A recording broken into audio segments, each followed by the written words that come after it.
Universo Diverso, com Luciana Neri. No Universo Diverso desta semana, o tema é diabetes em crianças. Nós estamos conversando com a nutricionista Lisiane de Melo Silva, ela que é especialista em nutrição clínica funcional e fitoterápicos e educadora em diabetes. Lisiane, quais as complicações que o diabetes causa?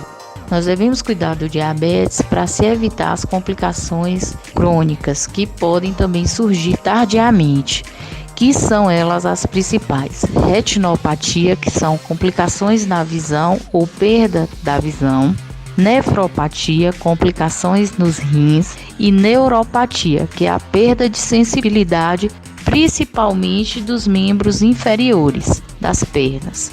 E as crianças também sofrem com essas complicações crônicas? É importante salientar que as crianças também são suscetíveis às complicações crônicas.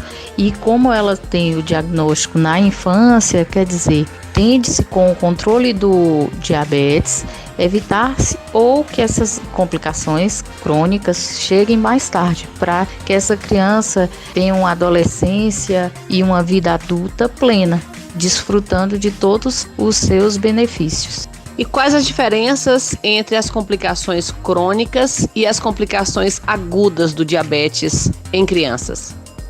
As complicações crônicas são aquelas que acontecem com o tempo do diabetes. Por exemplo, uma criança que é mal controlada, que tem glicemias acima de 250 e permanece isso um bom tempo ou vários anos com essas glicemias, provavelmente vai ter complicações crônicas, que são as lesões nos rins, nos olhos e nos membros inferiores ou nos nervos.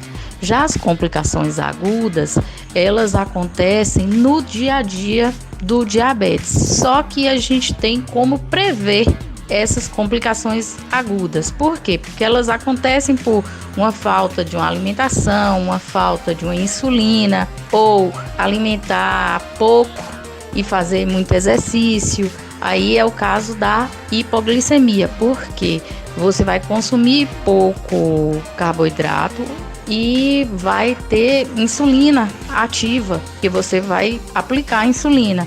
Então, nesse caso, vai ter uma tendência por pouca alimentação ou por pular a refeição e aplicar insulina ou fazer muito exercício, principalmente criança que brinca muito. Então, assim, pode ter atividades que a criança faça e que gaste muita energia e que ela vai precisar de uma comidinha a mais. Isso varia de criança para criança, principalmente no diabetes tipo 1. Mas a gente pode, assim, minimizar para ter o mínimo possível dessas hipos. Com um bom acompanhamento médico, nutricional, tem como você prever isso. Ou pelo menos saber lidar com essa situação na hora que ela acontecer.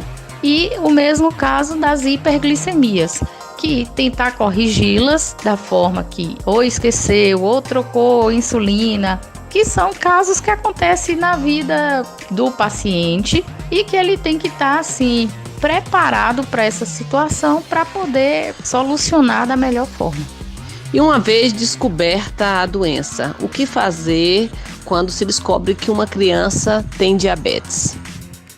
A gente sempre fala que a educação faz parte do tratamento de diabetes, porque todo paciente de diabetes tipo 1 e tipo 2 deve ter os 7 comportamentos do autocuidado, que vai desde comer saudavelmente, praticar atividades físicas, vigiar as taxas, que é monitorar as glicemias, tomar os medicamentos, seja ele as insulinas nos horários pré-estabelecidos, fazer as refeições, adaptar-se saudavelmente em situações de viagem, estresse, coisas que fogem à rotina do dia a dia dessa criança, saber lidar com essa situação da melhor forma possível e reduzir os riscos, que é justamente quando se tem uma hipo e uma hiperglicemia, saber lidar e melhorar logo essa situação e, quando não for possível, procurar uma ajuda